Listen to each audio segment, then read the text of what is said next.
There was real money transfer at that point, which means the game was totally okay with you selling your in-game items for real money. That was the thing back then. That was one of the things, one of the tenets of the game. In fact, I think Rolf said a few times that his intention is to allow people to make money. Like, this is one thing that he wanted the game to be, as an attractor to those people who like that kind of game, where you can make in-game items and sell them for real life money. And in fact, there was quite a few people who sold and bought with Bitcoin.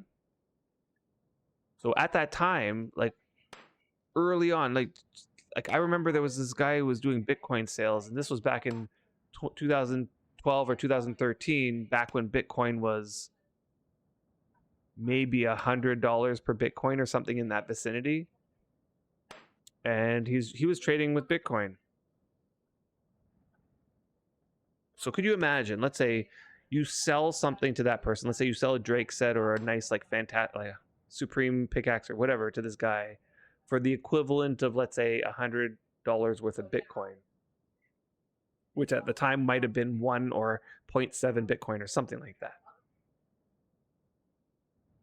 And how much that would be worth today? Like, so I know Bitcoin is like kind of like up and down, but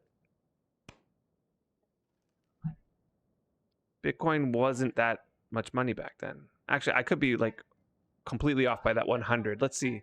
How history, of Bitcoin value. What was the price of Bitcoin in 2009? Okay. So not 2009. 2009 it's saying 0.0009 cents each, or dollars each. I just want to see like a sort of like a price history. But that's from 2020. Can I zoom that out?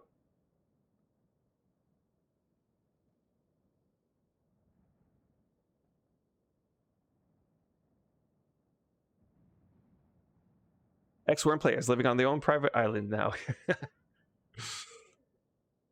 This one's going from 2013 to now. In 2014, hold on, how come I can't see it? I can't zoom in. Yeah, so somewhere at the end of 2013, it's still in the 100 and 128, 140, 150. There's a little bit of a boost up to almost 1,000 in the, right at 2014, but then it comes back down into the 400, 500 range, 300, 200, 300, 400, and 500. It isn't until around 2017 that it starts taking off. Yeah, so it was in this I don't know exactly when it was that this guy was around, and he's like Bitcoining it up. And I remember I sold him something and he's like, Bitcoin? And I'm like, at the time I was like, no, no, because, you know, at that time, nobody, Bitcoin was like well known. We all knew what Bitcoin was, but nobody believed that it was real, you know? Like, everybody was like, what are the chances that I get this Bitcoin and it's actually going to be worth anything next year?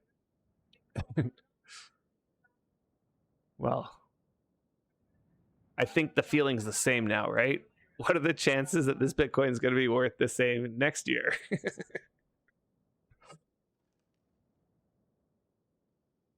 Right? Who knows what's going to happen after this? You get some Bitcoin now, and it could be worth nothing. Yeah, you use Bitcoin to subscribe to an MMO. You can't recall which, but it was cheap then, like $30. You paid 2 months. But years later, I wish I knew that. Right? Right. Now you wish you had that Bitcoin back. That $30 a Bitcoin. Yeah, it was worth very little back then. Yeah. Yeah. But real money transfer was real, right? So like people would, like if you were here for my story about the Drake and dragon scales, and back then that was the reality of Wurm. That was like everybody's mind was on that, which was there are things in this game that are really valuable to people and you can sell it to them for real money.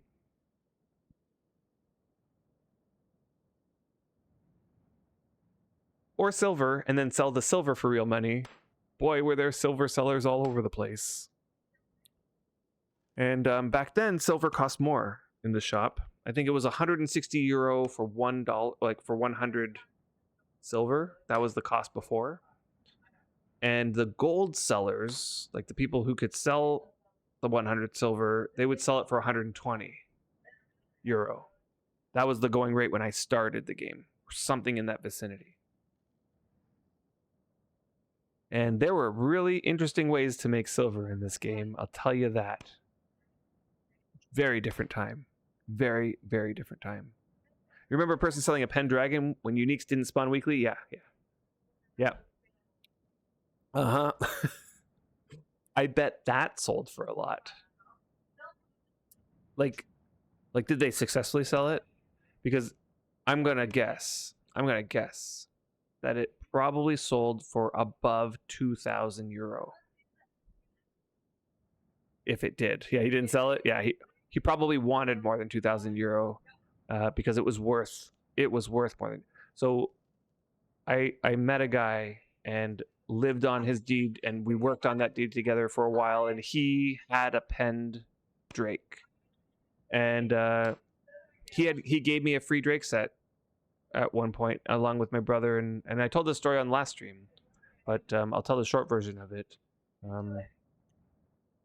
So he gave me a drake, and the way that the drakes worked back then was that one spawn per server, and when it was dead forever. So you had servers around that had no uniques left on it, and there was never going to be another unique on the server because they were exactly that. They were unique. And he had this black drakeling penned, and he had to keep that going. Like the drake would always bash the walls, and every day, it was a daily chore. He had to go and repair the walls and feed the drake so the drake would calm down. Sometimes he'd die doing it. But that was his way he played this game. That was his weaponsmithing grind. So instead of weaponsmithing grind, he had to take care of this drake every day. He was asking 5k euro. Yeah, I know. Yeah, that, like, I was thinking like somebody might have bought it for 2,000 because it's actually worth more like 5,000, but nobody's gonna probably pay more than 5,000 because not only are you paying that, you have to do this thing where you log in every day, you take care of the drake, you have to repair the walls, you have to feed the drake. And at the time, nobody knew about the way that we pen now. Like, we pen drakes now by making a cave opening and reinforce the cave, and we collapse the entrance, right? We don't do that anymore. We didn't know that that was a way to do it before.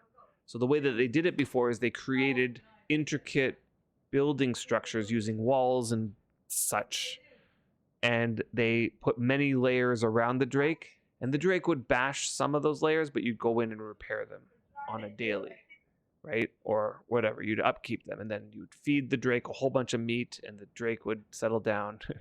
That was the way that they did it back then. It was a lot of trial and error, and people were just figuring it out without knowing how to really do it.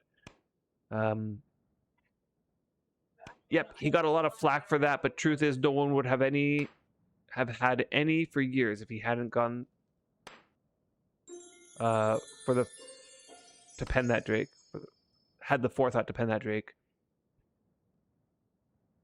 Right, like, I don't think he was the first one to pen. There were already penned dragons on Independence. I mean, you got to remember, the way that this happens is that when everybody's starting out, nobody's thinking about killing these uniques because it felt like the uniques were impossible to kill. So they're roaming around, they're killing everybody, nobody can kill them. And so all it takes is for somebody to think, I'm going to trap this thing, not kill it. So that's probably how it first sort of happened. The idea was, we can't possibly kill this thing, so we're just going to trap it for fun. And they trapped it and kept it as a pet. And here's the kicker. It lays an egg. You keep it fed enough and it lays an egg. That egg hatches. Guess what comes out of it? Another dragon. Another drake. And in some cases, eggs would hatch twins. And hey, Lastafall, what's going on? Well, come on in. So, like, these uniques that you cannot you cannot get to spawn, because once it's dead for good, forever and ever and ever. But if you don't kill it and pen it and keep it fed, it lays an egg. You take that egg, you right click and hatch it, and another drake pops out of it. And in some instances, it's 2 drakes pop out of it. Now, this is even like more amazing, because back then, you kill a drake, it drops enough hide for 40 full drake sets. That's how it worked back then. Back then, they were unique. So when you killed it and skinned it, it gave you enough hide for 40 full drake sets. And all of those drake sets are owned by the person who has the drake penned. So Zalafir had this drake penned. He spawned his first round of drakes, and it was twins. So now he has 2 drakes to kill, and he still has the original drake. They killed the 2 drakes. 80 full sets are there. He gives all the fighters, I think there was 10 fighters. Yeah, the person who butchered it, sure, the person who butchered it, but I think he only brought together his like closest people, you know, like the people that he trusts. I think there was like something like 10 of them. They all got together, they killed the drake. I don't know how many attempts it took, probably a lot. It was probably fun. I don't know, I wasn't there at that time. And then all of the fighters each got a drake set, and the rest went to Zalafir. So Zalafir had this massive amount of drake, and those who had control of this, Red Course, you remember this? This is so long ago. I know, this is Wurm history. And yeah, he had a lot of drake, and those people who had the drake, they controlled a lot. Like, these were the powerhouse people in the game. They were the ones that, and remember, all of this is like money. Like, you can sell it for money. So what Zalafir would do is he was pretty generous. If you ask me, like, he was pretty generous with his drake. Like, he gave me a free set. He gave Brian a free set. And we weren't the only ones who got free sets. So he was very generous. And for those who were customers that he would sell drake to, he sold it for like rock bottom prices. Like 40 silver, I think, was his going rate when I met him. He would sell people drake sets for 40 silver each. There was another group who had drakes, and they also had a lot more. It wasn't a single person, it was a big operation, and there was a lot more going on over there. And those people artificially drove the price of drake up. So I remember there's this moment where there was a collusion. Zalafir was not in on it, but he was telling me that he was telling me about it, like that this group over there, they're about to raise the price of drake. So he held on to his drake. He stopped selling. Like, he's like sold out, no more, and he's holding on to his drake because he caught wind that this other group was going to artificially raise the price, and by holding on to the drake, this also continues to artificially inflate the price. Because so it felt like a collusion. From my perspective, I was like, is he in on it? I don't know. Like, this seems like something that happens in the real world but is illegal, right? He was very pro community. He loved holding events. He loved giving away his drake. Like, that was one thing he loved it. Like, he'd be like, a free drake set to anybody who can, and he would say like and now all of a sudden it became an event, and everybody would get together. He wanted to create this kind of like environment. Like, he was very generous with his drake. But he tells me, like, this group over there, they're driving up the drake prices. Pretty soon it's going to be one gold per drake set, he's telling me. And so this was also around the time when people started catching wind that they were going to change the unique system, but it wasn't public knowledge yet. So I don't know exactly the whole story. I was just a Wurm player at the time who caught like rumors of rumors basically at that moment. But it felt like, if you like looking back in hindsight, we can now see sort of like the progression of what ended up happening was Drake prices started going up from 40 silver. Next thing you know, they're 70. Next thing you know, they're 90. And next thing you know, they're over a gold. And this group posts their post at some point in this whole process. Full Drake set, any color you want, 1.25 gold. So they set this price way up there. And all of a sudden, it's like, now that's the new price, right? Because nobody else has Drake to sell except for Zalafir over here, and maybe a couple others have like small amounts. But everybody who's holding on to their Drake is now looking at this going like, we can sell a whole set for 1.25 gold? Okay. And Zalafir, he's like, he wanted out. I kind of got the sense he wanted out because he was like, put all of his Drake set up, the rest, all of his stock for 70 silver per Drake set, and he just sold everything else at 70. And he asked me at the time, he's like, do you want a set because you know it's going to go up, and this is the last chance to get a Drake set for 70. And I didn't have 70 at the time. Like, I was still relatively new. I didn't have 70 silver sitting there ready to go. So I told him no. I regretted it ever since. I remember regretting it like not that long after because at a certain point in your Wurm career, you start realizing, oh, you can actually make money this way and you can make money that way, and money's actually not that hard to get. But Drake sets are hard to get now, right? Yeah. Yeah, you think I know who I'm talking about? Can't think of the name right off, but they kept controlling for a long while. Yeah. I'm honestly, I don't want to throw anybody under the bus here. I mean, they were playing the game, right? And thanks, Jims, for the subscribe. You know, they were doing their thing. They were playing the game the way it's meant to be, right? So like, the player economy in this game was an attraction. A lot of people love player-driven economies, and this is just one of the things that happens in player-driven economies. People are trying to make the most amount of money that they have with the assets they have, and they make big plans, and yeah, these sort of things happen. So it's like, I hold nothing against them for doing that, but a lot of people did. A lot of people felt like they were not playing fair or all that, you know. I don't know the general group who was doing it, but one name that I remember.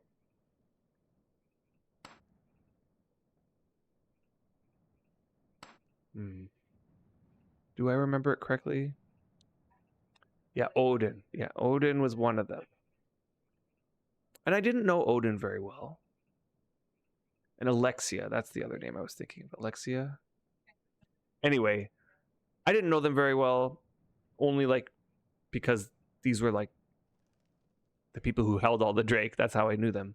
And from what I understand, Odin was a great Wurm player who also was a community driven.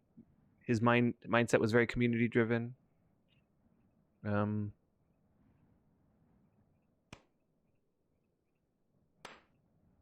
Yeah. But yeah, I didn't really know them very well. I do know that Zalafir was also one of these controversial figures where he had a lot of enemies. He had a lot of friends and a lot of enemies. There were a lot of people who did not like Zalafir at all. I always had a great time with Zalafir. He was always great fun, and so from my perspective, he was a great individual who always was very generous and always loved the idea of like getting Wurmians together for events. But he had a lot of ideas. Not all of them really panned out. It was very political back in the day.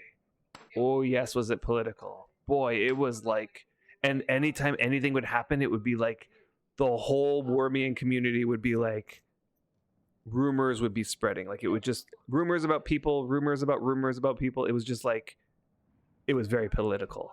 Yeah. Boy, there were grudges between people. It was insane. There was this one guy that Zalafir would have considered a mortal enemy, and I'm pretty sure the other guy would have also considered Zalafir a mortal enemy. And I remember this one, I never had a problem with the guy. In fact, I had only good interactions with the guy, but Zalafir was just like, that's my enemy.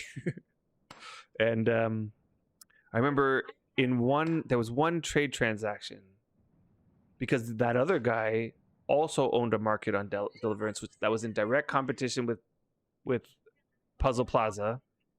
And Zalafir was just like, the whole time he's like, we gotta take down that other market. We gotta somehow attract people here and not there, and so on. He was playing this game like it was like a, like this is a real business. We have this competitor out there, and we have to take him down. And I remember the day that other market fell, and Zalafir gained rights to that deed. It was through a big trade. I think he negotiated with the other guy and got out of it. He got the market deed. He got this other mountain deed. Like, it was a big trade that happened. And then Zalafir gave me one of the mountain deeds. It had a trader on it, so it was a trader deed. And oh my God, I can go on and on about traders, but the short version is traders back then. Traders were like something completely different. They were so valuable. Pre-Wurmageddon, I got kicked from a village for selling to an enemy of the village. This was on a PvE server. Wow. Yes, very, very much like this. And thanks for the history. For this history time, never knew about this. Yeah, it's boy. When I say it was a very different game back then, it's not that the game itself was different. In fact, the mechanics of the game was very, very, very much the same.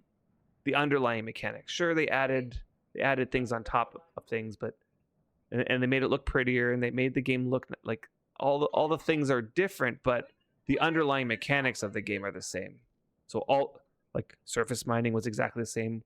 Improving, creating, all those things were exactly like identical. There was no difference. There's a couple like extra things, but in all other respects, the game was a very different game back then. Like, I'll tell you the main things that made a difference. One was the uniques, so you can kind of imagine the uniques. The way that I described that they were truly unique. Once they died, they never respawned. And so it created this system where people were trying to capture the uniques to create eggs, therefore hoarding all the wealth. So you get these pillars, these people, these individuals in the community that were like the ones who held on all the power. Okay, and it was a very political sort of situation. And because it's real money transfer, this created way more grudges between people. When you lost something in the game, if you lost a Drake set because of something, you thought of that in the same way as I just lost like $100, because that's what it was. I could have sold that Drake set for $100 in real life. Okay, so people were way more possessive and crazy about it, and PvP was way more heated also because of this, right? Because in PvP, it's full loot. So when you loot something, you're not looting just in-game items. You're looting things that are worth real-life value. Okay, so that's one big change. The next big change is traders. Traders back then, if you knew how to use them, but they were really complicated, and nobody knew how, like, I shouldn't say nobody, very few people knew how traders worked, but if you knew how traders worked and you had one on your deed, it would make you silver. You can easily make silver with traders. It was like free money, but very convoluted system. I'm not going to explain the system because doesn't matter because it's gone now, but really convoluted system that you had to have specific skills for, and you had to really like work on it. But once you understood the system, to maintain the trader giving you money was not that hard, and you would get approximately 20 to 25 silver every month from each trader you had. And I knew a guy who had over 20 traders, and he would spend the time going from trader to trader, 25 silver per month each. Yeah. Something with the king's gold. Yes. So you know all that silver that you can forge out of the ground? That was the replacement system for it. I mean, the short answer, because this the short version of the whole system is that you put silver into your upkeep every month, and a portion of that silver gets put into the king coffers, and the king's coffers comes back to the player base somehow. So the current way that happens is through the forage and botanizing system and the rare coin system. So when you forage and botanize, or when you butcher an animal, or when you bury the animal, and I don't know if there's a couple other ways that you can get these free coins, but every so often you get a rare roll and you get a free coin in your pocket and you're like, yay. So back then, all of that money, instead of going into the forage and botanizing system, went into the traders. And there was a lot of money back then. It slowly became more public knowledge, but I started in the time when traders were secretive. It was extremely secretive. And the way I found about it was because Zalafir, Zalafir got to the point where he trusted us enough that he shared us some of the secrets. But if you didn't have somebody who's going to tell you this, there was no way that you're ever going to figure out how to use the trader, or what they do, or how they do it. And everybody who had a trader kept their mouth sealed about it, because the more people who had traders, the less money each trader got, because the money was distributed amongst all the traders. So it was to everybody's advantage who had a trader to not let anybody else get a trader. So it was extremely secretive. So when we found out about it, guess what we did? Right away invested in our first trader. We made our first trader deed, and I think by the end of it we had about 5 trader deeds. Problem was that around that exact same time, Rolf was sort of making adjustments and tweaks, and shortly after we finally got our final trader, Rolf tweaked the whole thing, so all traders got 5 times less money. So now instead of getting 20 to 25, you're getting about 4 to 5 silver per month. So that, that put a damper on our we were like, oh man, we just put in all this investment into these traders, and now we're making a lot less, so it's going to take a lot longer to recoup that coin. Zalafir gave us that one trader deed. He literally gave it to us. He made a massive trade. He got like deeds. He got, I don't know what he got, but a whole bunch of other stuff. And he traded a whole bunch of stuff. I'm not sure what the trade was, but after the whole thing was said and done, he's like, here you go. You guys can take this deed. It has a trader on it. It had a magic chest on it. It was on top of a mountain. Yeah, you had 15 traders, and that's why so much time was wasted. I stopped having fun after 6 months, sold 12 of them, and I just held the last 3 until about 2 months before the nerf change. Yeah, they were a lot of work. They were a chore, but they made you good money. And remember, that money could be sold for real life money. So every month you bring in 25 silver per trader. Let's say you have 15 traders, so every month, 15 times 25, you're bringing in, whoops, that's not right. 15 times 5, you're 25. I can just times that by 5 again. You're bringing in 375 euro each month, and then you sell that to somebody for literally 375 euro. People were paying their rent with Wurm in this way during that era, and I don't think that's untrue. I'm pretty sure people were actually paying their rent with Wurm money. And that was the vision, that like Rolf designed it this way, right? That made me leave my freedom deed and move to Epic. That Nerf? Oh, that Nerf. Oh, okay. So the trader Nerf. So you were in this trader business too. And that's amazing. Yeah. The world ended when somebody stole something. Yeah, 100%. If you stole something from somebody, it was literally, people took that like you're stealing their money, and they were serious about it. Like absolutely serious about it.